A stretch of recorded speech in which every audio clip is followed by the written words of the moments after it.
Aujourd'hui aussi, c'est un autre jour. Le monde part en couille.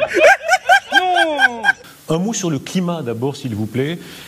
Beaucoup ont l'impression que les désistements ont changé la donne, que la majorité du RN s'éloigne. Est-ce que vous le pensez ? Cette campagne elle s'est ouverte avec la perspective que le RN, l'extrême droite, arrive au pouvoir, compte tenu de ce qu'avait été son résultat au moment des élections européennes et de la dynamique qui avait été créée avec ce scrutin. Et les désistements après le premier tour, qui a quand même confirmé aussi l'avancée du RN, ont permis de limiter, en tout cas d'éviter que par des triangulaires, les députés d'extrême droite puissent être plus nombreux qu'ils n'étaient finalement envisagés pour avoir une majorité absolue à l'Assemblée nationale. Donc la gauche a fait un effort considérable, 130 désistements, la majorité sortante en a fait 80, donc il y a eu un effort. Mais ça ne veut pas dire que parce que des états-majors ou des candidats se sont eux-mêmes désistés, que les électrices et les électeurs vont suivre les consignes. Le risque de l'abstention, par exemple. De l'abstention pour ceux qui ne veulent pas donner leur voix à une candidature qui n'est pas de leur sensibilité politique, ou le risque même de ne pas suivre la consigne.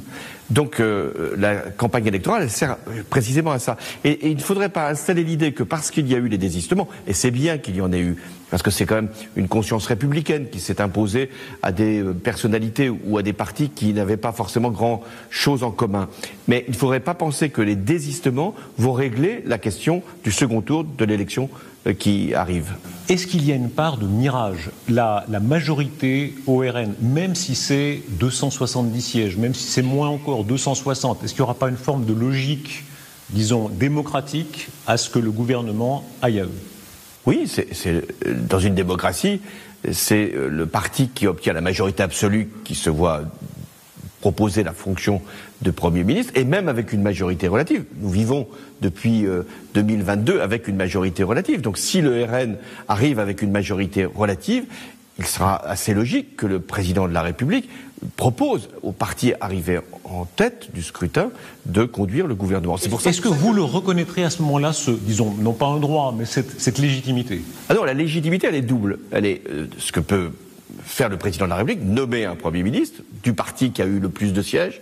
Mais après, faut-il encore que le Premier ministre désigné ait une majorité absolue à l'Assemblée nationale. Donc tout l'enjeu d'ailleurs pour le RN en ce moment, c'est non seulement d'essayer d'avoir cette majorité absolue, mais c'est d'essayer après, s'il ne l'avait pas, de convaincre des députés élus de rejoindre la majorité à ce moment-là relative de l'extrême droite pour faire une majorité absolue. Donc il faut avoir une très grande vigilance et c'est pour ça que moi j'appelle, parce que c'est mon devoir et pourquoi je me suis engagé, ancien président de la République, pour être candidat aux élections législatives. C'était pas forcément attendu. Ce que j'ai voulu montrer, c'est que l'enjeu était majeur et que dans les fonctions que j'ai exercées, je sais que le monde nous regarde.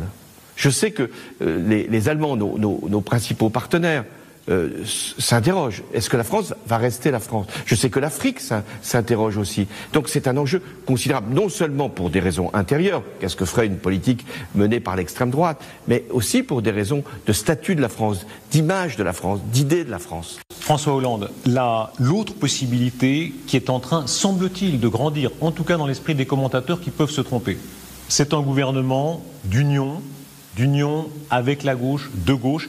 Est-ce que ça peut être, selon vous, une chance ?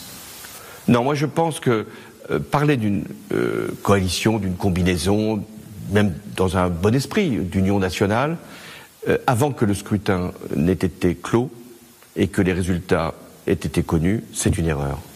Parce que c'est fournir à l'extrême droite un argument tout simple, de dire, vous voyez, ils sont tous d'accord, ils se sont arrangés pour nous empêcher. Madame Le Pen le dit, le parti anti-RN. Donc je ne crois pas qu'on puisse simplement faire campagne pour conjurer un danger. C'est nécessaire de conjurer un danger, je viens de l'exprimer. Mais ce qui est encore plus important, c'est de pouvoir laisser penser qu'il y aura des décisions qui seront prises demain qui ne ressemblent pas à celles d'aujourd'hui. Aujourd'hui aussi, c'est un autre jour. Jerry, c'est le Cameroun qui est en finale. Et l'Algérie qui va certainement pas se laisser faire, évidemment. Donc, l'affiche de ce soir, Cameroun, Algérie, Jerry, Zera, le jeu. La langue française, premier match de la langue française. À ma droite, l'Algérie. L'Algérie et cette jeune Zera qui a 25 ans, toute jeune fille qui se bat comme une lionne, bien sûr, pour faire gagner son drapeau. Et de l'autre côté, Jerry. C'est le Cameroun, Jerry, le Cameroun qui se bat aussi, il est en finale. Donc c'est l'affiche de ce soir, Cameroun, Algérie, 20 secondes pour répondre à chaque question. Chacun à votre tour pour répondre ou laisser la main. C'est un match que nous jouons en 12 points. J'ai bien dit 12, pas 15. 12 points, le premier qui arrive à 12 est qualifié pour la grande finale de dimanche et le deuxième se qualifiera automatiquement pour la finale, la petite finale de samedi. Zera, Jerry. Culture générale. Première question, indice, le Cameroun. Je prends la main. T'as pas de verbe. Adverbe ayant servi pour un jeu de mots avec le titre de marquise d'une maîtresse royale née en 1635 à Niort, j'exprime une idée de temps évoquant le moment présent, pouvant être précédé de la préposition dès, dans une locution ayant le même sens que d'ores et déjà. Je figure avant les mots que vais-je faire dans une chanson de... Oui. Maintenant. Maintenant, très bien.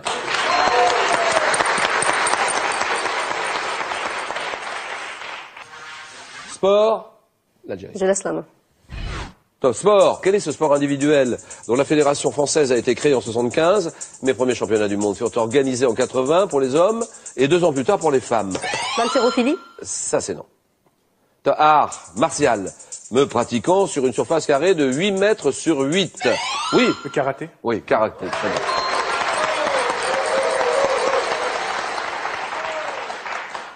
Art martial d'origine japonaise, ça signifie main vide, karaté, c'est bon. Architecture, chacun son tour, c'est le Cameroun qui joue. Je prends la main. 5-1, top bâtiment. Bâtiment à vocation culturelle dont la grande galerie ouverte en 1793 mesure 432 mètres de long. Je conserve, oui. Le Louvre. Ah oui, le Louvre, d'accord. Et là, il n'y a rien à faire, on peut rien faire. 9-1, Zera, culture générale. Je prends la main. D'accord. Nous allons en 12 points et à partir de maintenant, Jerry peut l'emporter. Zera peut en profiter pour revenir. Top partie du corps humain, dont le nom est issu du latin signifiant aspect. Molière faisait dire au personnage de Philaminte que ma beauté est un frêle ornement. Région, oui. Le nez? C'est non.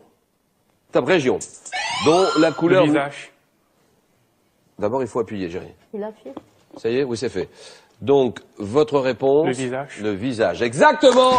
Terminé, et c'est gagné. Jerry est en finale. Le Cameroun est déjà en finale. Pas de problème, on peut s'embrasser. On a réussi, on a réussi, on a réussi. Aujourd'hui aussi, c'est un autre jour. Daïla. Le monde part en couille. Non.